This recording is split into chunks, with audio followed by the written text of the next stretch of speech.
Welcome back. You're watching Prime Property. Today we're discussing a landmark ruling against Unitech by the Apex Consumer Court. 30 buyers, frustrated by the builder's inability to deliver on time, had moved court seeking financial relief.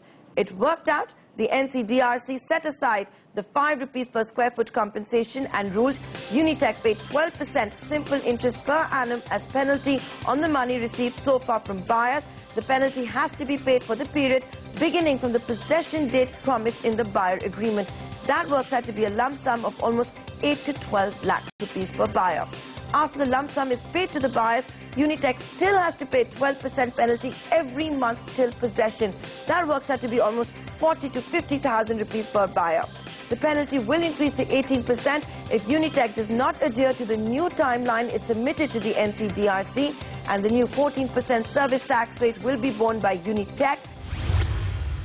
Joining us now to talk more about that case is Advocate Sushil Kaushik. He represented the 30 buyers and beat Unitech in the Apex Consumer Court. We've also got one of the victorious buyers with us, Munit Johri. Thanks a lot, gentlemen, for joining us here. Sushil, I'm going to begin by asking you.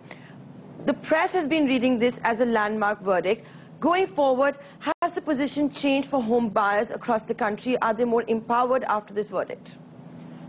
Yes, of course they are more empowered, because this is as such a very landmark judgment. Till date the law was that in case if there is an agreement, then this particular agreement is binding upon both the parties of this particular agreement. But this builder always used to have this one-sided clauses incorporated in this buyer's agreement. So the basic essence of this particular judgment is that this one-sided clauses have been challenged, and the judge has delivered this verdict in favor of the buyers, saying that even if you have signed this particular agreement, then also this particular clause that if case you default, you are supposed to pay 18%, and in case if this particular builder defaults, then the quantum of punishment for him is only 1.8%. So basically this particular clause has been answered by the court, and it has held in this particular judgment that no, there has to be certain kind of equity of the punishment that this builder is supposed to be put to and the buyers which are supposed to be put to, and there has to be an equation to that. So equitable punishment for both sides is what you're saying.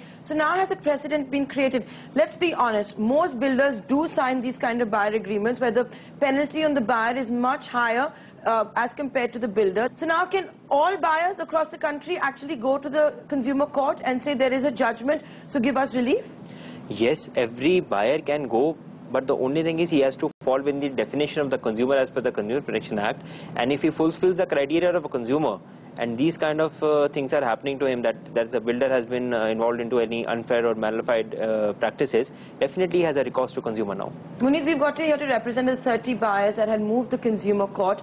Have you all written to Unitech asking for the money? Has a builder written back to you? Is it going to move to the Supreme Court?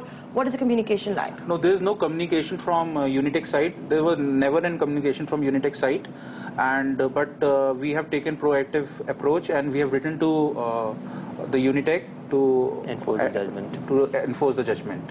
Okay, and because they also have to pay you in 3 tranches that have been defined in the verdict, so unless they move to the Supreme Court before that and get a stay, you should get the money before that. Yeah, but I think, I mean, the legal opinion is they will go to Supreme Court, so we are ready for it. You're ready to move to the Supreme Court? Are you already doing a preparation in case Unitech moves to the Supreme Court? See, basically without getting the plea, without seeing the grounds on which Unitech is flying to, because frankly speaking, I don't see any grounds. This is a very, very justified, very, very balanced judgment. Then also I am hopeful that Supreme Court will not interfere in this particular judgment. In case if there does notice is issued to us, definitely we will be filing a reply to the same. I want to get a little bit into the details of what's in this judgment as well. A lot of the builders, not just in the NCR, but across the length and breadth of this country, have been saying that projects are delayed because of the economic slowdown. They're, of course, referring to the entire era that we all are in now, post the collapse of Lehman Brothers. However,